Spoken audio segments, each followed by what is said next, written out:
is October 14th, 2021. My name is Michelle Wong. I'm here at the FBI headquarters in Washington, D.C. to do a protest.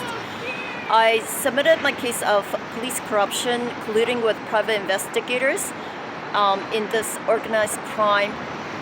And I submitted the evidence to the FBI, but they gave me excuses that the case is not in their jurisdiction, which is not true because this is an organized crime. They also told me to report my case online or call the FBI number, which I did all that, and they never called me back. So the FBI, I also submitted my evidence, my case to the Internal Affairs. Both the FBI and the Internal Affairs kept silent of my case. So I'm here to protest to have them to do a proper job, or at least to get the FBI to do a proper job. My case started in Calgary, Alberta, Canada, and when I left my IT analyst position at an oil and gas company because of an unethical or potential criminal matter, I was harassed by private investigators after that. I reported of private investigators and harassment to the Calgary police, but they framed me to have mental illness. My case is not the first case of police corruption colluding with private investigator. The first case happened to a woman named Akale Taylor. If you Google Akale Taylor, you will find information of police corruption colluding with private investigators, where the private investigator and 3 Calgary police officers were convicted of criminal harassment and corruption. Akale Taylor and I came from the same city, Calgary, Alberta, Canada. Akale Taylor was also framed to have mental illness by the Calgary police for reporting private investigators. There is a connection between the Calgary police and private investigators. Some of the private investigators are former Calgary police officers or have law enforcement background. So if you reported of private investigators to the Calgary police, you will be framed to have mental illness. If you Google the Calgary police, you will find long history of police corruption. This is a problem in our city. There is a network of private investigators in Alberta, Canada, and they are called Alberta Association of Private Investigators, or AAPI. The private investigators are abusing their licenses. They use a pretext of investigation to stalk and harass people and commit crimes. So basically, anybody can hire them to do an investigation. They use the pretext of investigation to stalk and harass people. And when you reported of private investigators to the Calgary police, they will frame you to have mental illness, and they will cover up of private investigators. My case also involves doctor's malpractice. In 2012, Dr. Greg Nelson did a full hysterectomy and submitted false medical report saying that I had ovarian cancer. I did not have ovarian cancer. I had endometriosis on my right ovary. I found out just removing my right ovary was good enough, but Dr. Greg Nelson not only removed my right ovary, he also removed my healthy cervix and healthy uterus so that he can do a large surgery and bill the government for more money. This is a problem in Canada where doctors overtreat their patients. They give unnecessary surgeries to the patients so that they can bill the government for more money. But the Canadian government is ignoring this problem. So after that, the police and the doctors, they framed me saying that I was in 2-car accident with my son in the car. This is a false statement that they submitted to the judge to get the mental health warrant. The reason is that so that they can force me to go to the hospital and have the doctors to write false medical report saying that I had mental illness. So basically, they're framing me to have mental illness and brand me to have mental illness.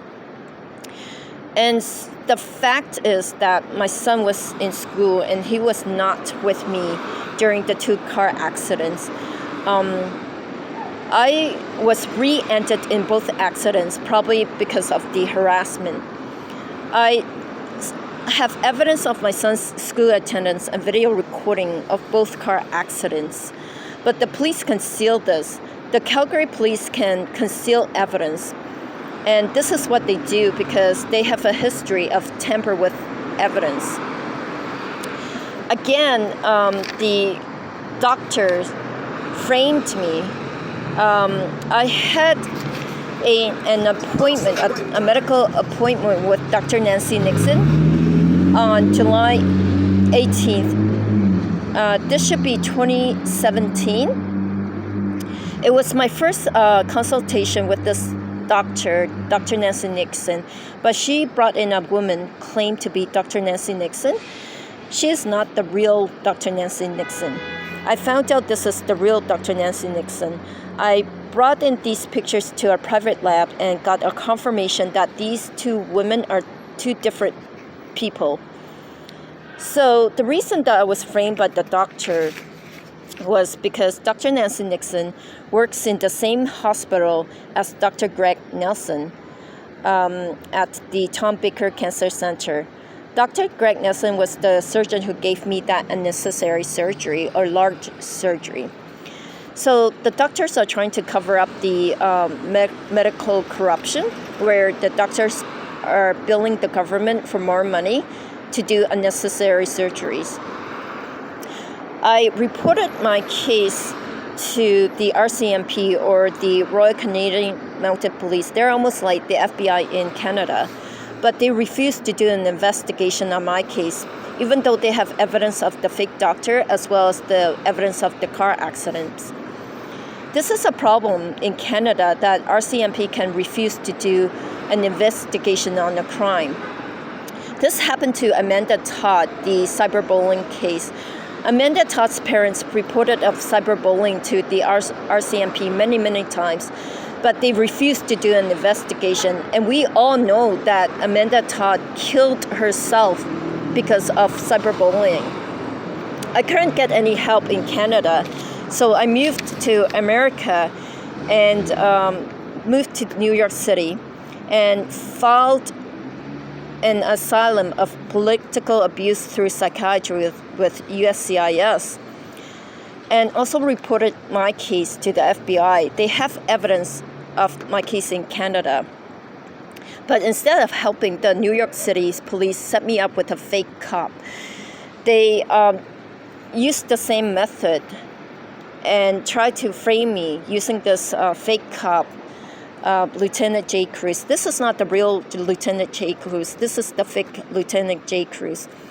And they failed. The reason that they set this up is to prevent me from reporting police corruption and try to frame me to have mental illness, but they failed because I have this evidence.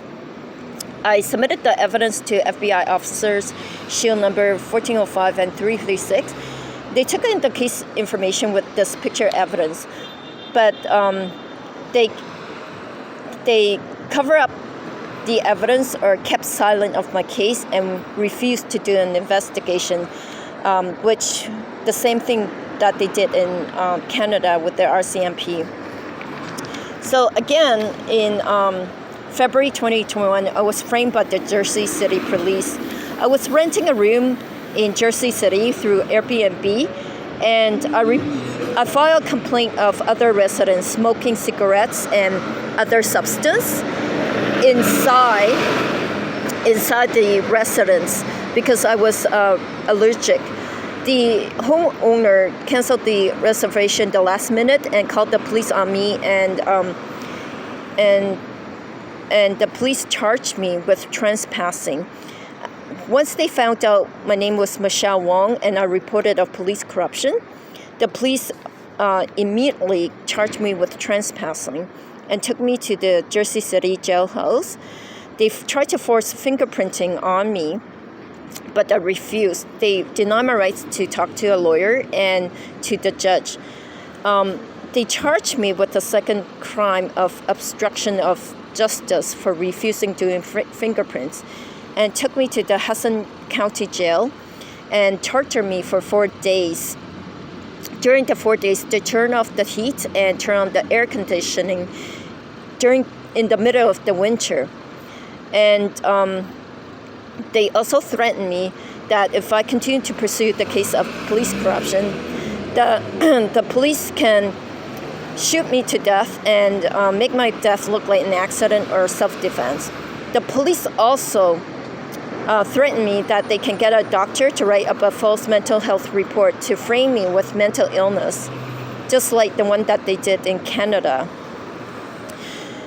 And I still refuse to do fingerprinting because I did not commit any crimes.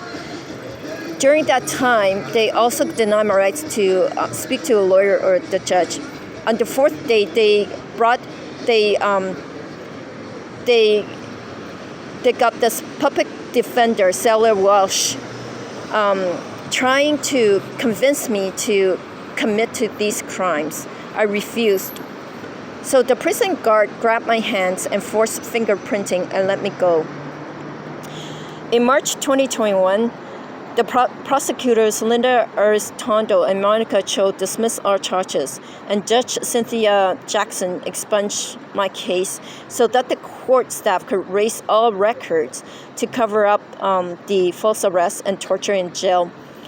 The prosecutors knew that I was falsely arrested and tortured in jail, and they dropped all the charges. I didn't even need a lawyer. They just dropped all the charges. And so this is what the police can do, is to use other government resources to cover up the corruption. I went to Washington, D.C. and to the FBI headquarters to report of this corruption, as well as the fake cop, to the FBI headquarters. But the FBI headquarters sent out this FBI officer, put handcuffs on me, and told me that he will take me to jail if I continue to pursue or report a police corruption. They also issue a barring notice to prevent me to go to the headquarters. I did not commit any crime, so I want to ask the FBI why they did this. This is not the first case the FBI cover up. The FBI also cover up the Olympic female athletes' sexual harassment. So I am here at the FBI headquarters to protest, to get the FBI to do a proper job.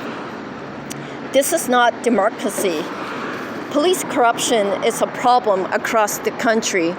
And so I'm here to protest. And